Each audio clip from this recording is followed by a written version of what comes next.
to Tom Williams, the question came up about, as you said a moment ago, Gavin, how do you know if the market is going to come back and give you a test or not?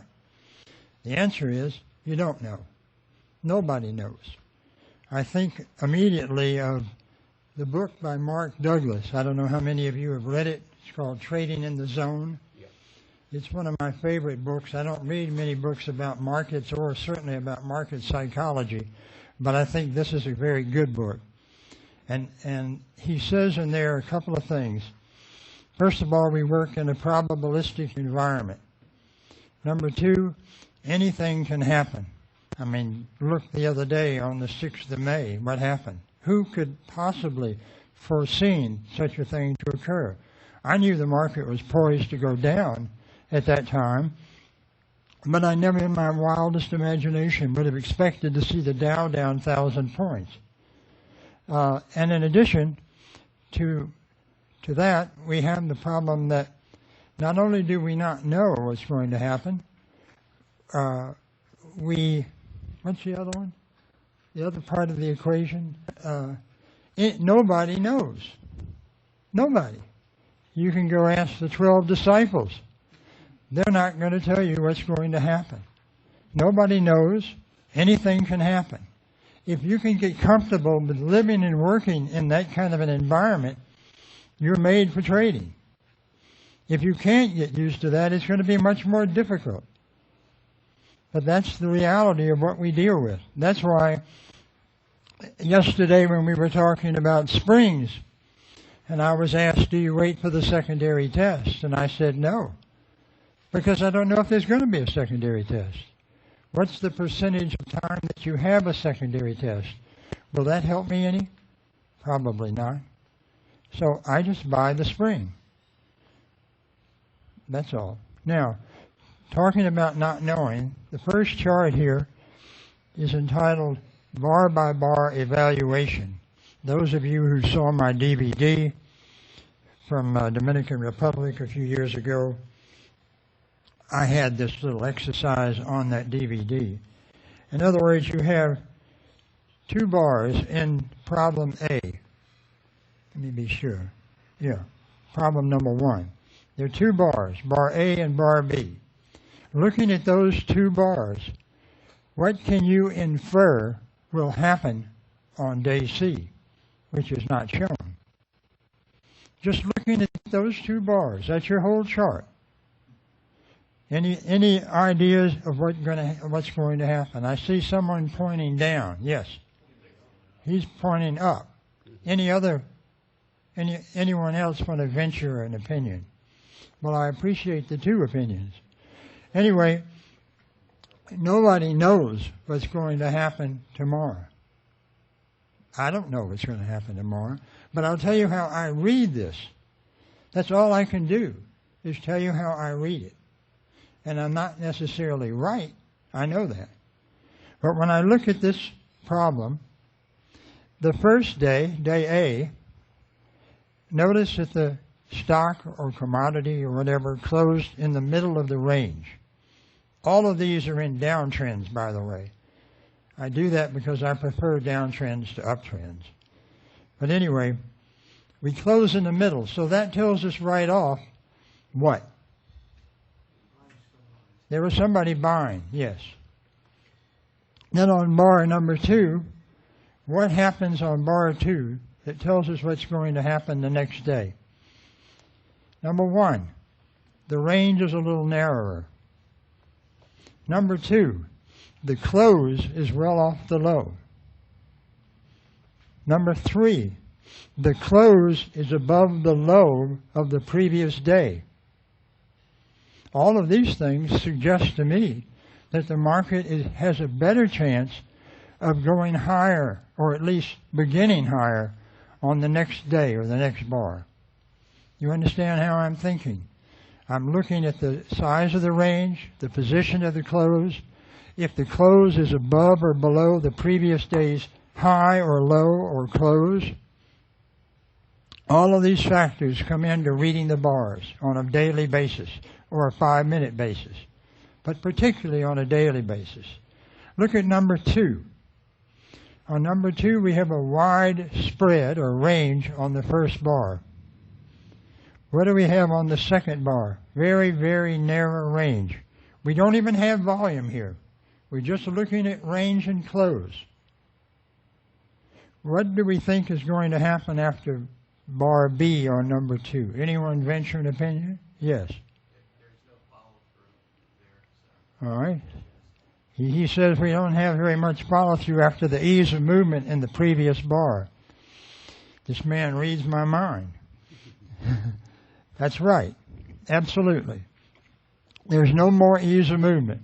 It's true, we closed on a very weak, in a very weak manner, closing on the low of the day. But if we had, since we closed so weak the day before and so much ease of downward movement, the lack of follow-through tells you there could be a rally on the next day. That seems more probable to me than just falling apart. Again, but no one knows. And about no one knows knowing brings up another matter. Opinions mean nothing. Opinions about the market. They mean nothing. You call me up on the phone and say, what do you think about the S&P today? You know, I can give you an opinion, but I should read my caveat, my disclaimer, because no one knows. There are times when I do have a very, very strong sense, an understanding of what's about to happen. And when we look at the S&P, the behavior on April the 26th in the S&P is classic. I knew as high as 90%, but anything can happen. All right, let's go to the next one. Any opinions? Now let someone else have a chance. I mean, he's got them all. Any ideas? Just, come on, anything. Don't be frightened. You think it'll carry on going down? Down? Down? The general vote, this is going to keep going down? I agree. Yeah, well done. No ability to rally. It just stays right on the low. In fact, we gapped lower, evidently. I don't show the opening, and I do think the opening is important. But we do gap down, and we stay down. All right, look at problem number 4. Everybody should know the answer to this. What do we think? Up or down? Up. Jim in the back, let me ask you a question about number 4. Do you think it's going up or down? That's right. That's you, Craig. Yeah. No, this other Jim in the plaid shirt. Anyway, he knows. Definitely. We have a nice outside bar, right? On day A, we have a relatively narrow range, and on day B, we go below the low and close above the high of the previous day. I would infer from that the market will try to go higher on the next day. It may end up having a tremendous downturn, but at least initially, I would think the direction would be up. All right, look at the next one, number 5. Anyone want to venture an opinion? All right. Tell me. Because the bulls got smacked down in the dirt twice. All right. He told us in a very colorful way that it's bearish and the bulls have been smacked down in the dirt. Well, he sounds like he's from the South. Getting smacked down. Anyway, you see the first bar, we close near the low. On the second bar, we actually rally above the high of the first bar. You see? And we don't hold it. And the market turns down, and we close on almost on the low of the second bar, and just about unchanged. Very poor performance. It reminds me of that chapter 7 that Gary Dayton was talking about yesterday at the top, when there was a bar there on that New York Times average of 50 stocks. The market turned down from the high on very wide spread, heavy volume. And the next day it did exactly the same thing as here. It went up almost to the high of the previous day and succumbed on the close to close nearer the low. Slightly higher, but very heavy volume again. Very, very bearish behavior. All right, what about the next one? On the next bar, it's a little more difficult. We have a wide open bar. We close well off the low on the first bar. The second bar is just a tiny little range. What does that tiny little range mean? Anyone want to venture an opinion? Low volume? Well, it probably could be very low volume. Most likely, I would think you're right. But it's also what Wyckoff referred to as a hinge. H-I-N-G-E, hinge. It's that point in the course of market movement where all of a sudden trading comes dead still to a point. We could assume that maybe to the left of these bars there've been some tightening up and now we've come to this point.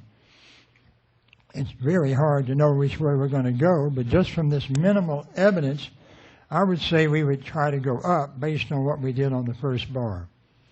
All right, the next problem. We have a strong bar with a recovery off the low, and then we have a big gap down and close under the low of the previous day. How many people think this is a bearish setup? Right. It's pretty obvious. For the market to have closed that well on day A and then gapped all the way back down into day B and close under the low of A does not bode very well for day C. Okay? Conversely, we have almost the opposite here on the next one. How many think this is bullish? That's right. We have a bullish situation. The market closed on the low the day before, and here we gap higher, move above the high of the previous day, and close near the high of this day. What's your question, please? Number 7, wouldn't that be a test on the number 7, the second bar? Is number 7, is this a what? Test. A test? I don't think so.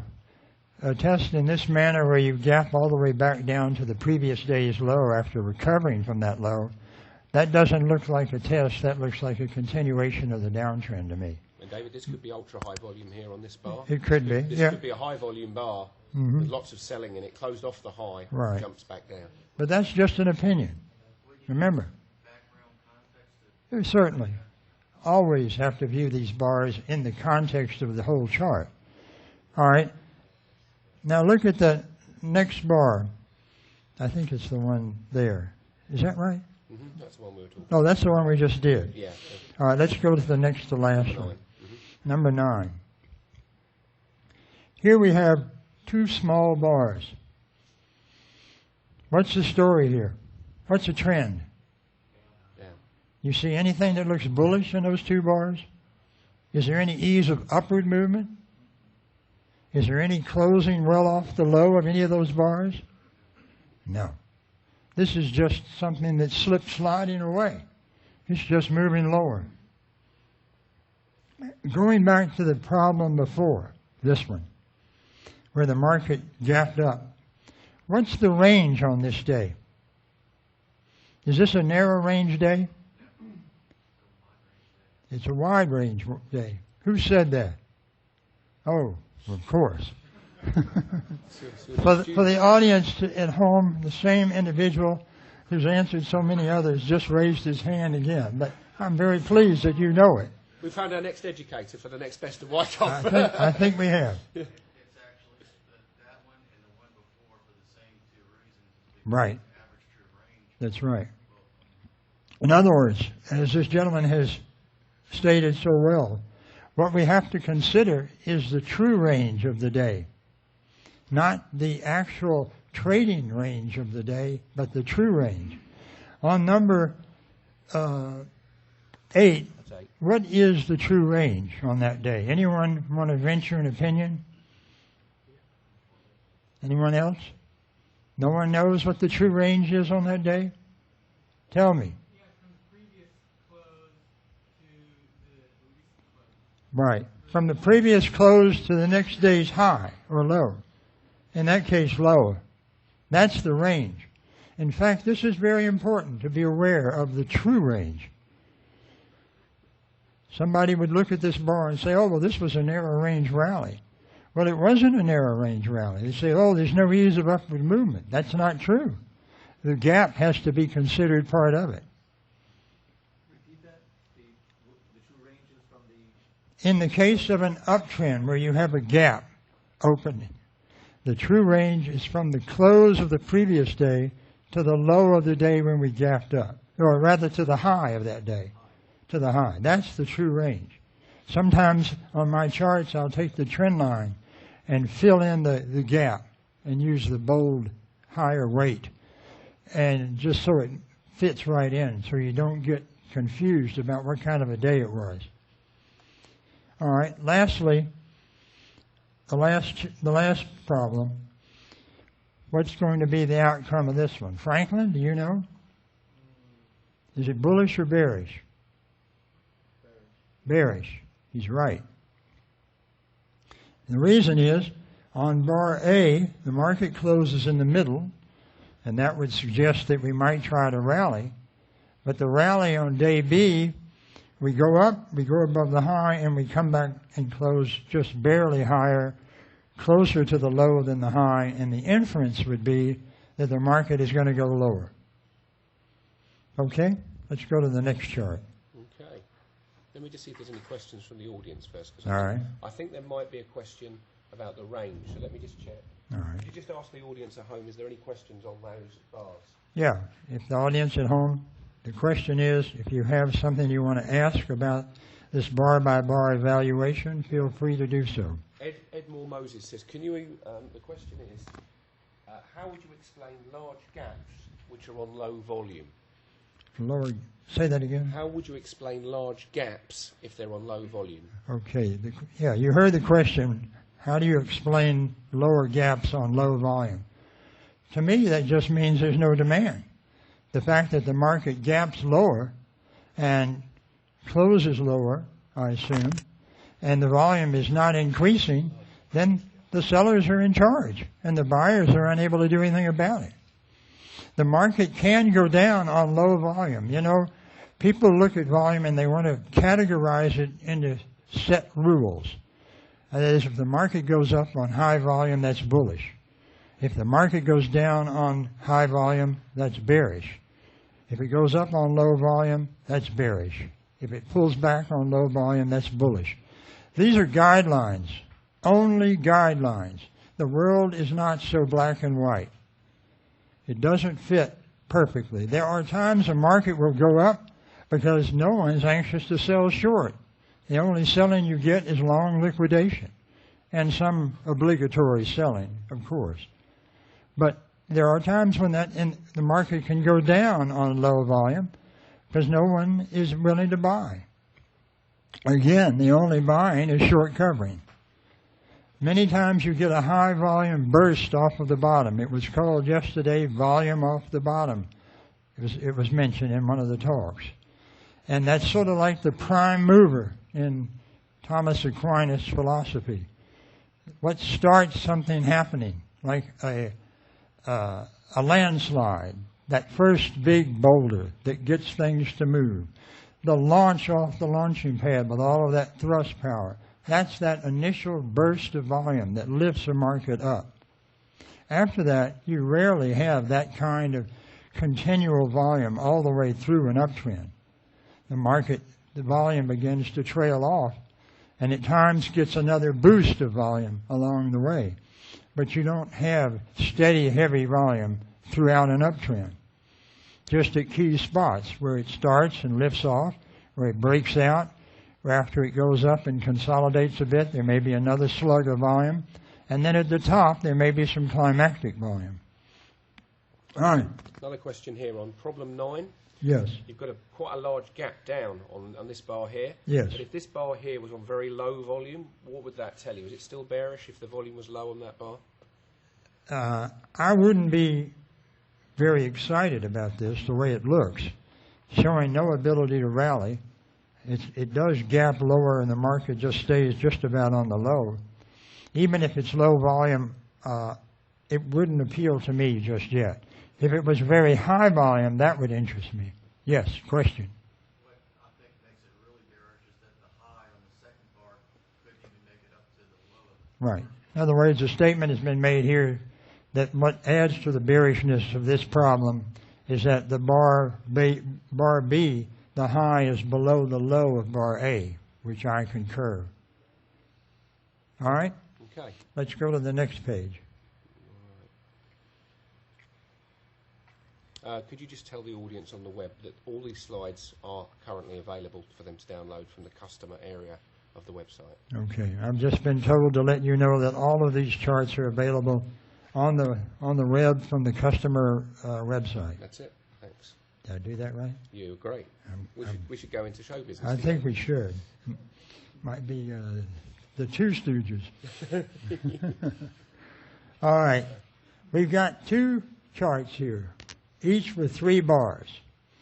My first question is, of these 3, which is the strongest situation, the most bullish situation? Take a look at them. On the first one, we have 2 bars and then a gap up. On the second one, we have a bar and then a very nice sharp rally, and then we go a little higher and so on. I have someone who's ready to tell me. Which one?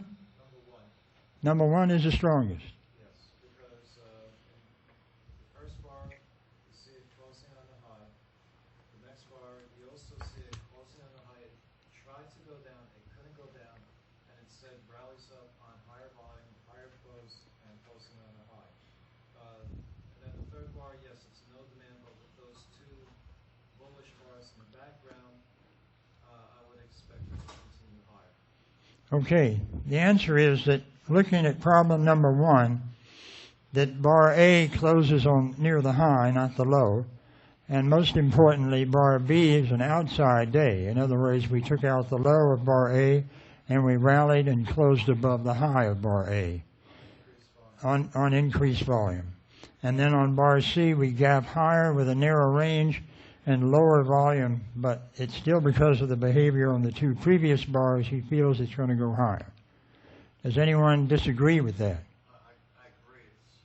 All right, we have an agreement. Someone else agrees too. But if you look at effort versus result on that, it was very little effort, and you got a really great result out of it. On day 3? On day 3. Yeah, we're told here by an astute observer that bar 3 on problem number 1 is very strong because the market gaps away and holds its gain. I don't remember anything else, but that's about what you were saying. With very little effort. It took very little effort to break through the highs. Well, I agree. Of the 2, number 2 and number 3, which one is more bearish? Number 2 or number 3? Well, okay, let me ask a question. Number 2 or number 3? Raise your hands if you think 2 is the most bearish here. Okay. And then if you think number 3 is the most bearish, raise your hands. One person. No. Okay, let me just ask, can you ask the internet? Yeah, on the internet, I'm asking again the same question. Which one is more bearish? Problem number 2 or chart setup number 2 and chart setup number 3? Of those, which one is more bearish? And the majority, yes, you have a question? Oh, okay. Yeah, everybody says 2. The majority of the room said number 2, and in this case, the majority is correct. And I think it's fairly obvious. You see that the bar 3 on number 2 is the highest volume of any of these problems. But forgetting about the other 2, just looking at this setup, you have so much more volume, and there's so little reward for the effort, and there's shortening of the upward thrust. Right? It's all there. So I would look at this chart, if I'm examining this at night or in the afternoon after the close, and I would say, just given these last 3 bars, the market appears to be in a position to try to go higher. Now I have to tie it in to the larger context. Okay, let's go to the next chart. If there are any questions on the internet, just fire away.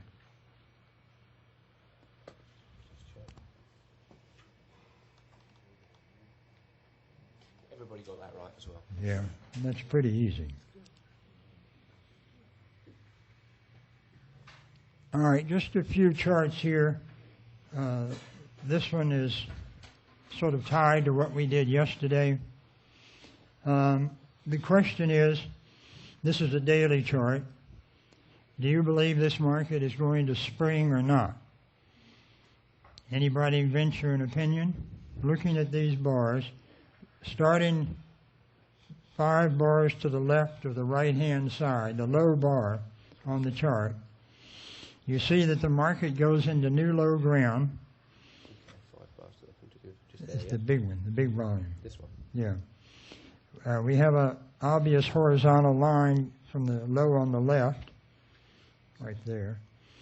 And on that 5th bar from the end on the right side, you see that price goes into a new low ground, volume soars, and the market closes closer to the low than the high. How many people would buy that? You would buy that? We have someone. May I ask why? It's come out of an uptrend, and when it went down, and come back and retest it.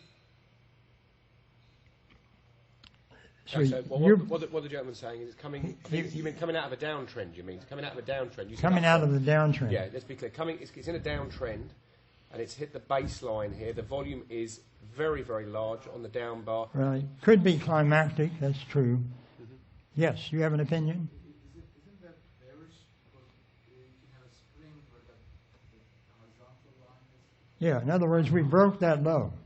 Yeah, so in a high volume, so that should be bearish. So someone asked the question, shouldn't this be bearish? We've had a high volume break of the low.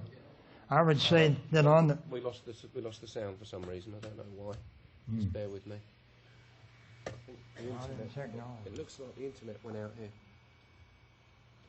Okay, let me see if I can connect to the wireless. Rob, can you just type in that we're attempting to reconnect? They can't hear you, I don't think, can they? The internet went. Everybody, why they're down with this, I was going to say, David showed charts about gaps, okay? You know what Wyckoff said about gaps? How you gaps? Gap is either the man strength bar when we have a true range, but he never believed that they had it built. I just said gaps have to be built. This noble. Okay. So people like, oh, I'll wait for the market to correct, this little gap. Markets don't have to build gaps. I just know that it happens, it could happen by faith, but it has nothing to do with Wyckoff. The only way you do gaps is if they have a true range, if the market was a demand or supply market. Only the gaps have nothing to do with Wyckoff. Coincidence to do it. I always say that gaps are the purview of dentistry.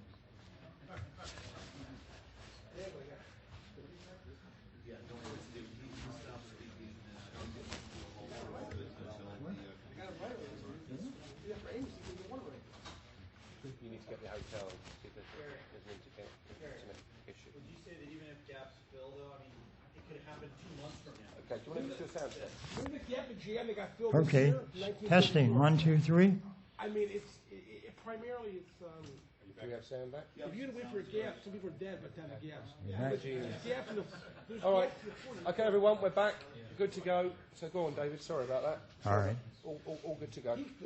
Okay, we're back online. Yeah. Excuse the interruption. You know, it's the composite operator trying to interrupt us. Absolutely. We're such a He good doesn't team like, here that... he doesn't like this information getting out. Exactly. There you go. You're right. Okay. All right. All right, on this chart, as I said, the question is the market has gone underneath the low on increased volume. The spread is not too bad when you consider it did gap lower. But the main thing is we made a new low on heavy volume. One gentleman suggested that this could be the end of something and he would be interested in going long. And another person thought it was still bearish and weak because of the high volume and the position of the close. I can see how both could be right. The question is, this is a potential spring. I put the word potential in quotation marks and italics and underline. And you hear a lot of people who use Wyckoff, they use this word potential. And it's true, because we don't know. It could be. It has the possible earmarks of a spring because we didn't accelerate lower when we broke underneath the lows. We had all of that volume, and yet we just barely made a new low. But because of the position of the close being so close to the low, I think prudence dictates that one wait. And on the next day, once you see the market's tendency to go right back up, I think if you're watching the screen, you go long. And from that point, it's pretty simple. I can't see the volume on the last bar. It's pretty low. It's a down bar. That would interest me, I have to say. Yeah. If I was trading that, what I'd be looking for is to take out that high, which it does. It closes above the climactic bar. And I would, if this then took out that high and we saw a test in that area, low volume, narrow range, testing those highs, that would be a buy for me without doubt. Then where would you place a stop if you bought that spring? The question is, where would you put a stop if you bought that spring? I would probably risk $1 or $1.25 underneath the low, something like that. It depends on the volatility. Obviously, if this is Google or Baidu, you're going to have to risk more money than that. But if this stock, it doesn't look like it's too terribly volatile or expensive. Okay, let's go to the next chart.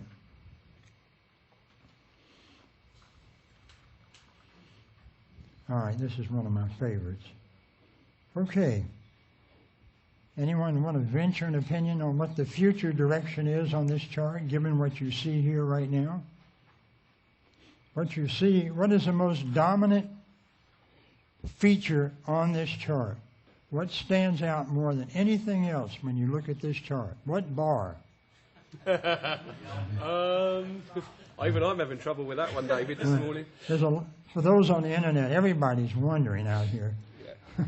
Well, Yao Ming, yeah, the basketball player. Obviously, it's this large, wide-open, high-volume break that dominates the chart. All right. After that, you see that the market didn't make much further downward progress. And notice the closes on the next 3 days. On the next 3 days, the market tries to go lower on 2 out of 3 of those days, and the closes are all clustered together. That's telling us that on a net basis, on a closing basis, the market is not making much downward progress. Ergo, we know that somebody's buying. Right? All right.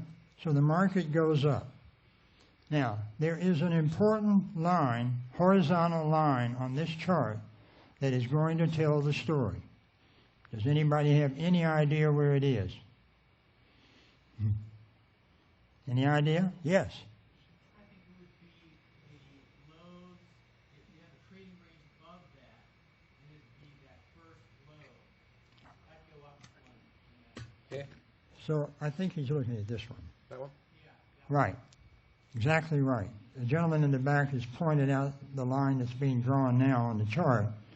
In other words, if I was framing this initial trading range, I would draw a horizontal line across the first high. And then I would make a line under the first low. And that's our trading range. You instantly see, of course, that we have an upthrust above the trading range. From that point, the market breaks down, and it comes back up to test, and then it falls apart. All right, now the market is rallying back up into that area. I always draw that line. When a market makes a high, and it has its first low, I draw a line under that low, because many times that low will provide general resistance on a rally. And you see it does here. We get a little bit above it, but on the last bar on the chart, you see the position of the close. It's well off the high. And notice how low the volume is on this day, the last day. That's telling you that demand is very weak. The position of the close tells you the same message. Nearer the low than the high of the bar, below the high and below the close of the previous bar. This is an excellent place to go short and put a stop just slightly above the high of the last bar. This is one of my favorite setups for going short. Okay? Can I ask a question, if I Yes. can, David? Question. We've seen a climactic bar. Strength does appear on down bars, and the next bar is up. So on this bar here, on this very high volume, it could potentially be climactic. You're short there. Where's your target? Because for me, if I'm taking a short there, and I don't disagree with you, I think you could, because there's far too much supply. If Tom was here, he'd be saying, yep, there's too much supply there. They've got to come down and retest it. Would you expect them to come down to the close of this bar, so your profit target is around that range, or would you try and let it run past the close of the climactic bar? My opinion would be that we would go below the lows that we have on that chart that were just made a few days earlier. In other words, this volume on the big wide open day is very heavy, and I would call it stopping volume. I'm not sure it's a selling climax, but I would say yes, indeed, we've hit a lot of sell stops caused by people placing their stops under that line. That's the bar where supply overcame demand.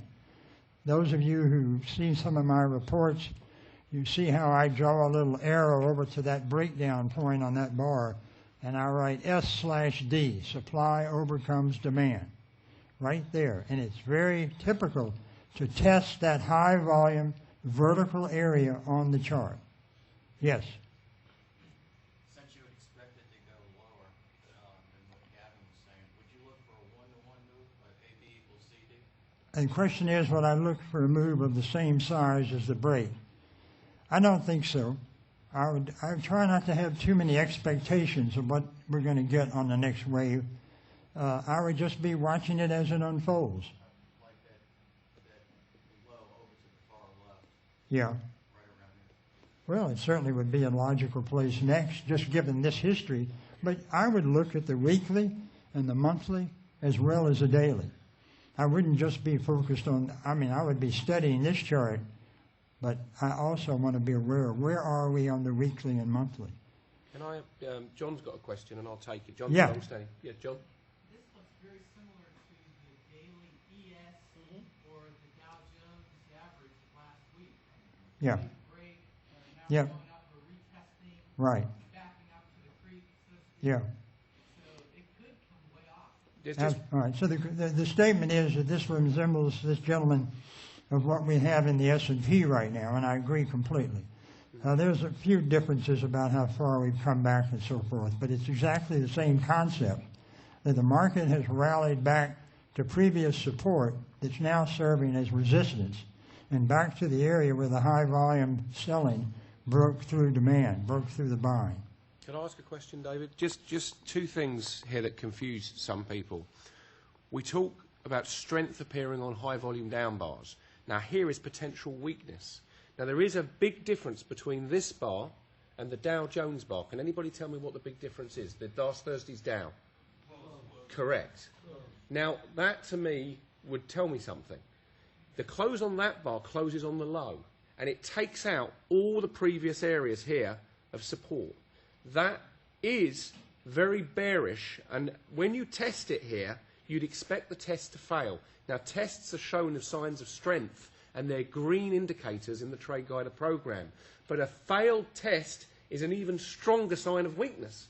So if you fail a test there, you've got to be short because of that. However, by the fact that the Dow closed in the middle on high volume, remember, on high volume anywhere, there's always going to be supply still in the market.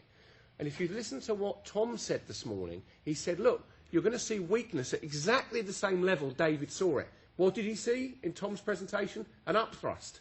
He didn't know it was there. He said there's an upthrust, or he saw the upthrust and he didn't know the next bar on the Friday would be a down bar. So what you can infer is exactly that. We should expect to come down to the close of the Dow Jones bar, or even the bottom of that bar. And if you want to know what the future of the market is, when we take out the bottom of that bar, you could infer we're going into a little bit of a bear run. Does that make sense? Do you agree with that? It makes sense, yes. Good. Okay. Okay, let's go to the next one. So Gary wants to... Just make a comment. If you go back to David's very first chart from yesterday, his presentation, Thank you. you will see this setup right there. That where you find trades. This is breaking down through the trading range and coming back up to testing. The observation has been made. Yeah. that looking back at my first chart, that diagram of where to find trades, I pointed out testing of breakdowns. In other words, we have a trading range. In this case, it's already drawn on the chart. The market has broken through the bottom of the trading range. There was no spring. And now the market is running back up to test that breakdown.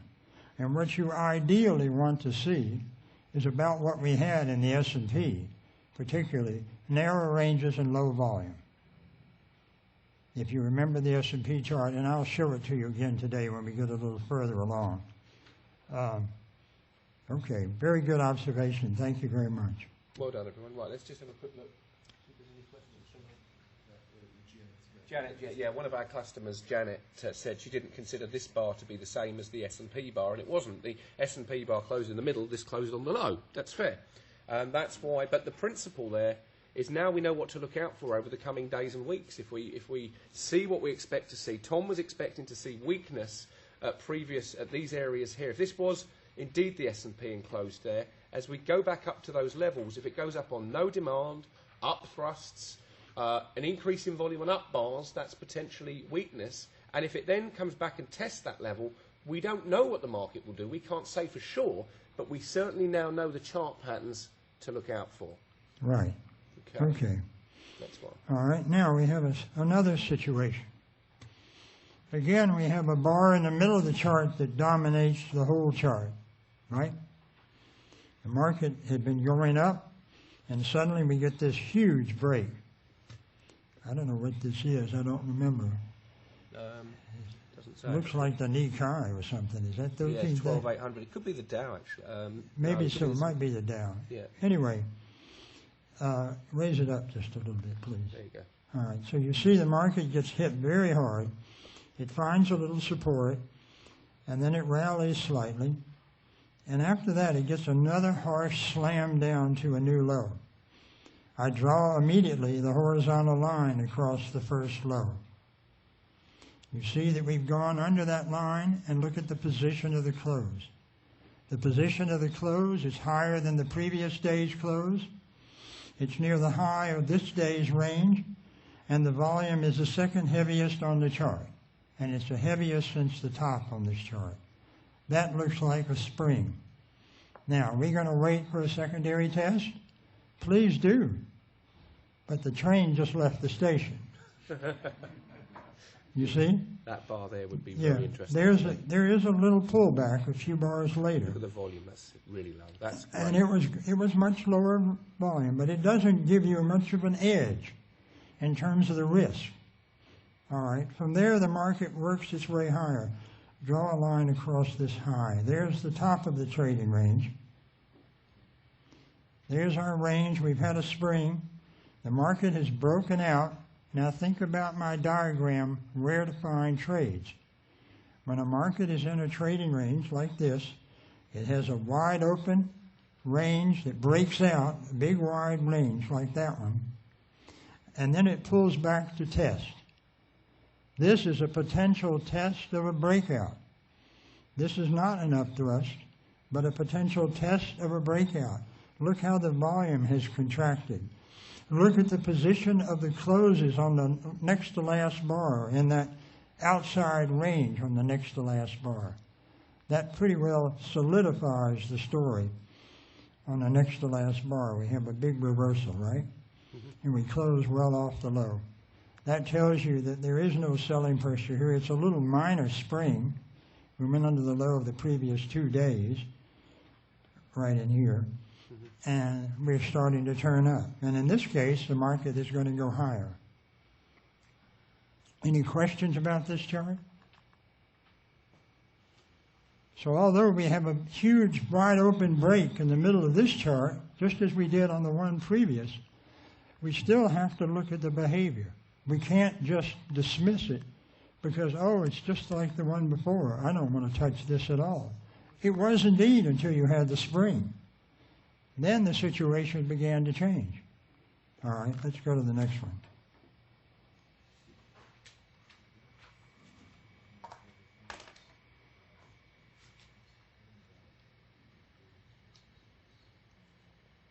All right, this is one of my favorite charts.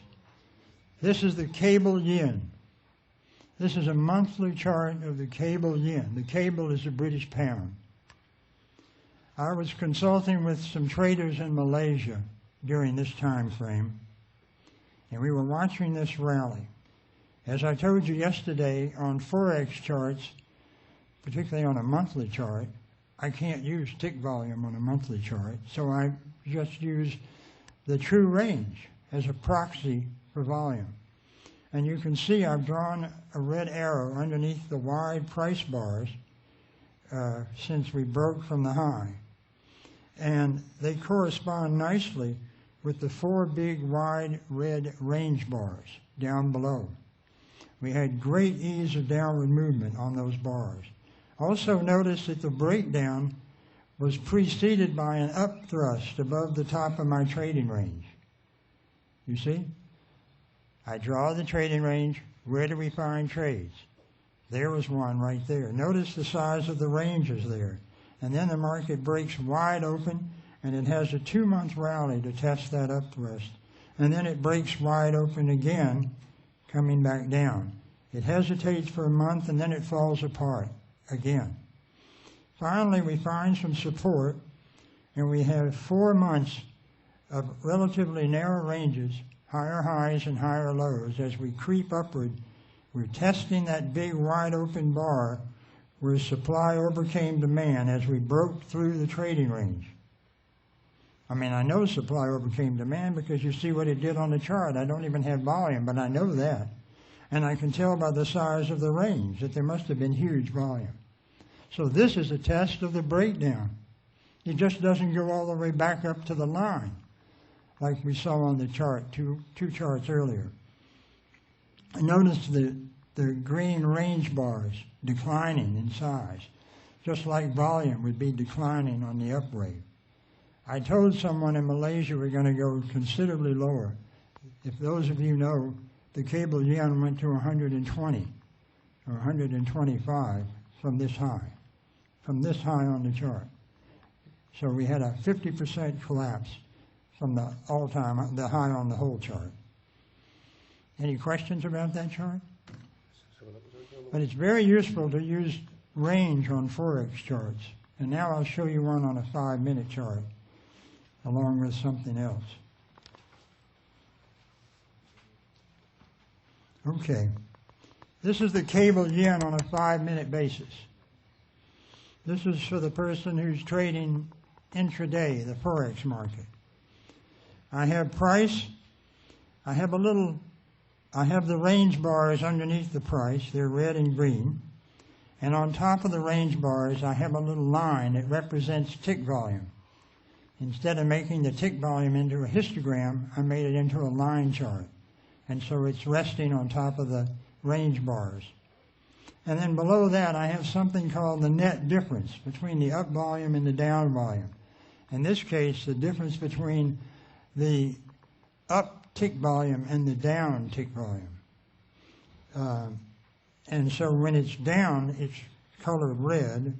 And when it's green, of course, it's colored, it's up volume. And you can see coming off the high, we have an up thrust on the high. We need to go up a little bit, just a little. Just up a little, yeah. You see we have an up thrust. Look at the range when it goes into a new high ground. Look how narrow it is. When you see a market go above a previous high and the range narrows, like we saw on April 26th on the S&P, be very aware and wary that the market is in trouble, that it's running out of demand. And from there we come off, and when we break, we have this huge range bar. There must have been a lot of volume. The tick volume is starting to move up. The little line is starting to move up. It's probably the heaviest at that point. And notice the net down volume on that bar. This is not a mathematical formula. This is just market-generated information. I use TradeStation. When I click on a bar to look at in the data window, They give me open, high, low, and close, and they also give me up volume, down volume. So this is the difference between the two figures. That's all it is. And in addition, on the bar chart, you see a little blue line. That's a cumulative line of the tick difference. In other words, it's adding up the tick volumes up and down as it progresses during the day. And so I like to have the trend of the net up or down volume on top of the chart. So I have volume and price moving together here. I'm not looking for divergences or anything like that. This is another aid for reading the tape. That's all it is. I'm sure if Wyckoff were alive, he'd find it very interesting. The net difference is not always going to be informative, but then again, what is? Volume is not always informative. The most constant information on the chart is the bar and the position of the close. And even then, too, you have some ambiguity. Anyway, this chart turns down. You see my channel. You see how the market stays within the initial channel very nicely. We come down to the low of the chart. You see how the tick volume is beginning to increase again. And we're having a big range and very large net down volume. We're at the bottom of the channel. It's pretty much of a crescendo. We know that the market's poised to go up.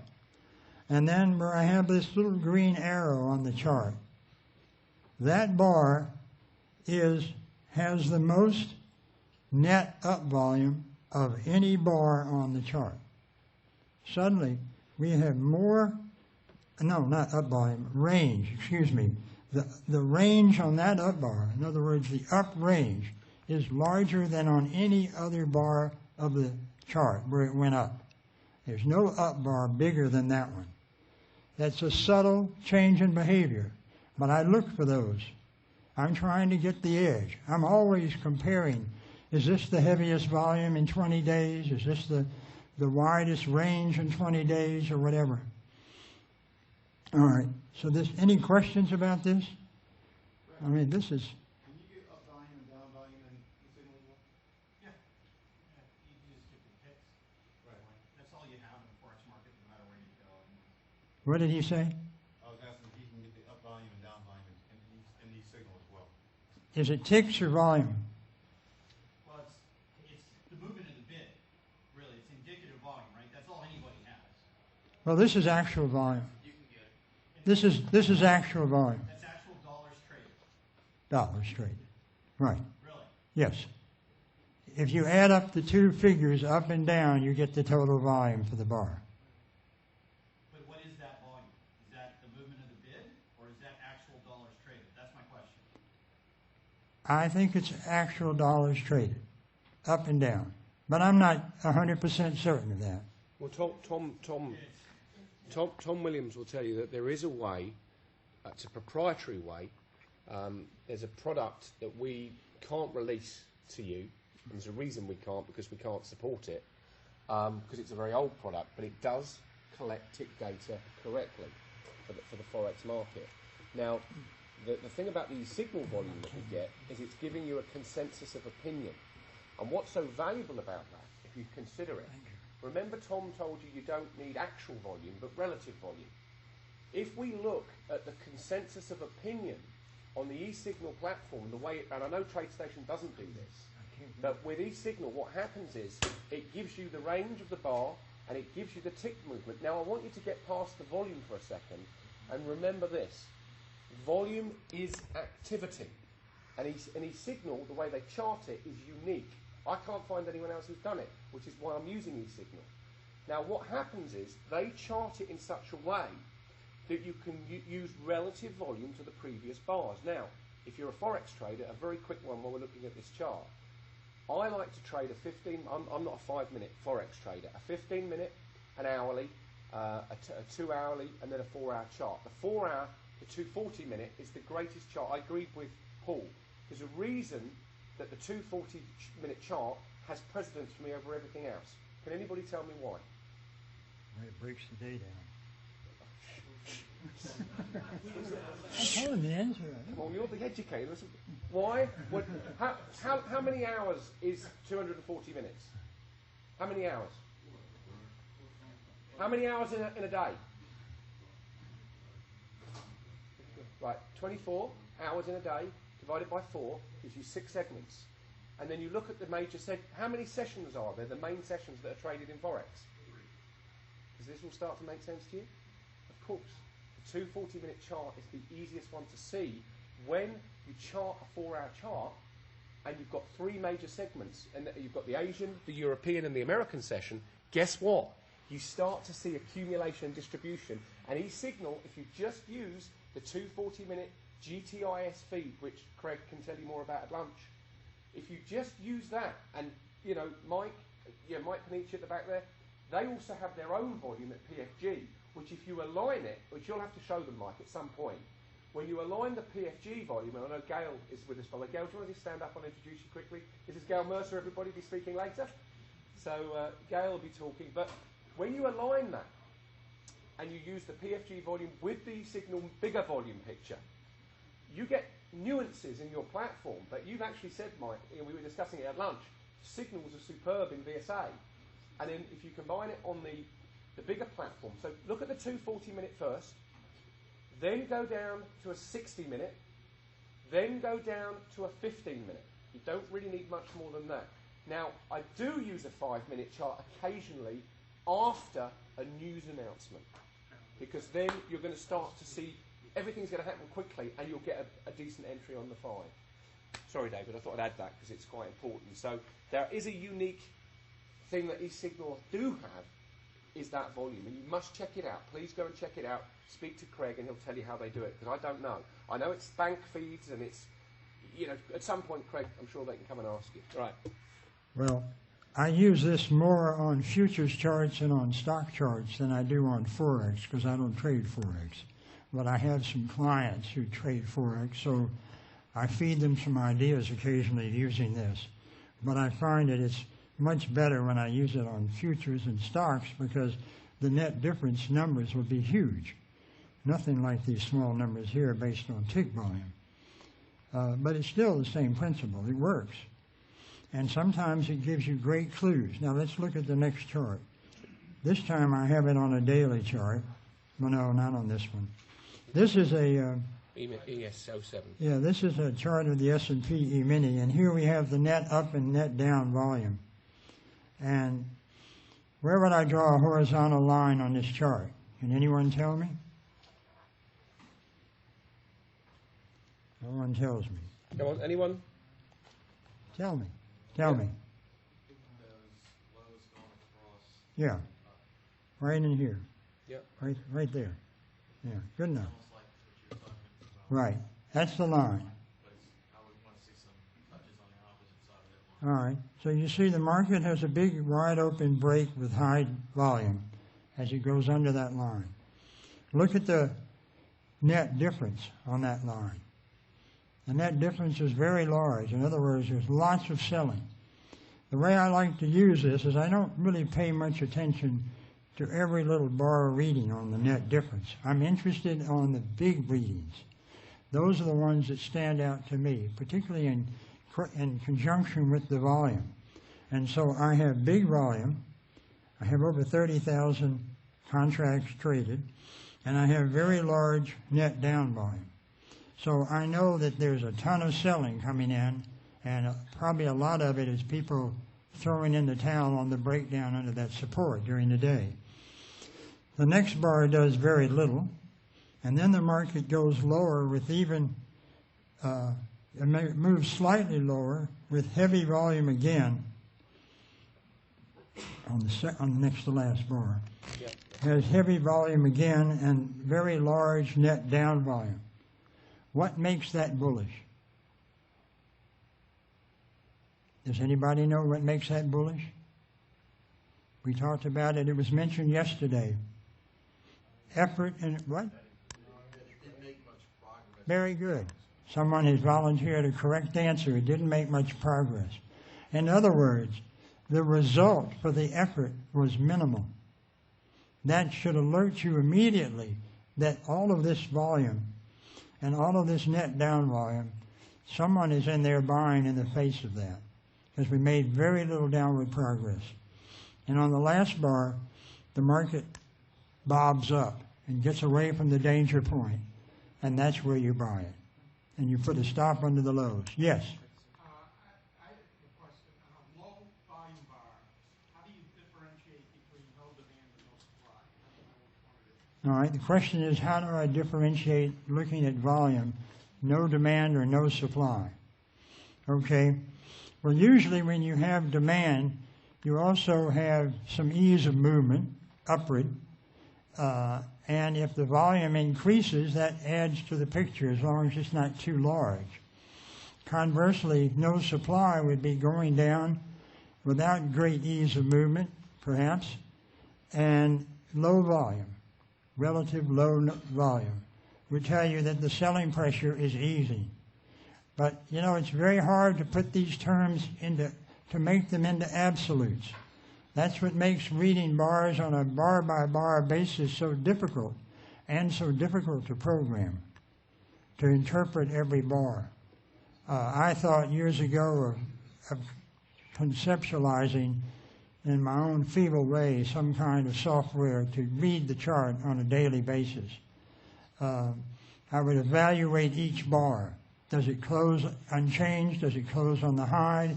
Does it close below the low? Does it close above the previous day's high or the previous day's low? All of these different factors, and give them a rating, give them a number that would help you evaluate it bar by bar. I think what VSA has come up with is much, much better than what I was playing around with. I'll show that later, but just, so let's go back to your charts. Can I just cover that point just quickly? Very, in simple terms, I'll show this tonight, so ask the question again. No supply for a good, perfect example, and you do get them, is a down bar. So it's on a down bar. The spread or the range should usually be narrow. The volume should be low to ultra or very low. The lower, the better. If the range of the bar is narrow, great. On the opposite side, no demand is on an up bar. It's a bar that closes higher than the bar behind it. The spread or range should be narrow, and the volume should be less than the previous two bars. Is that some specificity for you? Let's be specific. I lack specificity. Yes.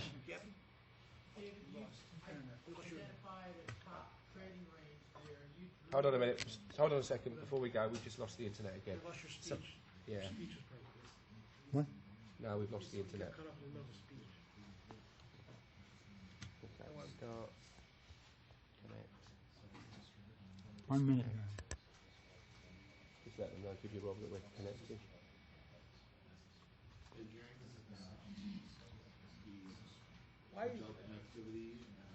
Why is reconnected? Do you have any questions? There was some questions, Daniel. Okay, we're back on. It's the smart money playing games. You're back on. Okay. All right. Just to say it's the Okay. composite operator trying to shut us up. The question again, please.